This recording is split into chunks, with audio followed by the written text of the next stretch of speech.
Sir reel start అయింది. ఓహ్! Sorry.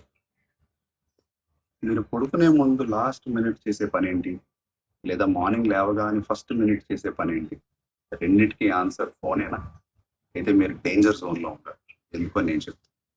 నన్ను చాలామంది అడుగుతారు డాక్టర్, నేను డైట్ బాగా చేస్తాను. వాకింగ్ రెగ్యులర్‌గా చేస్తాను. అయినా కూడా ఎందుకు నా హార్ట్‌కి ప్రాబ్లమ్స్ వస్తున్నాయి? దీనికి answer improper sleep. Improper sleep is a danger for your heart. Sleep సరిగ్గా లేకపోతే మీ బీపీ పెరగటం, స్ట్రెస్ హార్మోన్స్ ఎక్కువ అవ్వటం, మీ బాడీలో ఇన్ఫ్లమేషన్ ప్రాసెస్ అనేది పెరుగుతుంది. ఇవన్నీ కూడా మీ హార్ట్ని స్లోగా డ్యామేజ్ చేస్తాయి. ఒక హిడెన్ డేంజర్ ఏంటంటే స్లీప్ యాప్నియా. స్లీప్ యాప్నియా దేని వల్ల వస్తుంది అంటే లౌడ్ స్నోరింగ్ వల్ల. అంటే మీ నిద్రలో బ్రీతింగ్ ఆగటం, రావటం అనేది జరుగుతుంది. దీనివల్ల హార్ట్కి డ్యామేజ్ ఇంకా పెరుగుతుంది. మీకు రోజు 7-8 అవర్స్ ఆఫ్ సౌండ్ స్లీప్ అనేది చాలా అవసరం. నేను రోజు 4 అవర్స్ పడుకుంటాను. నేనైనా స్ట్రాంగ్‌గా ఉంటాను అన్న వాళ్ళకి ఈ రీల్ పంపండి. Sleep is not lazy.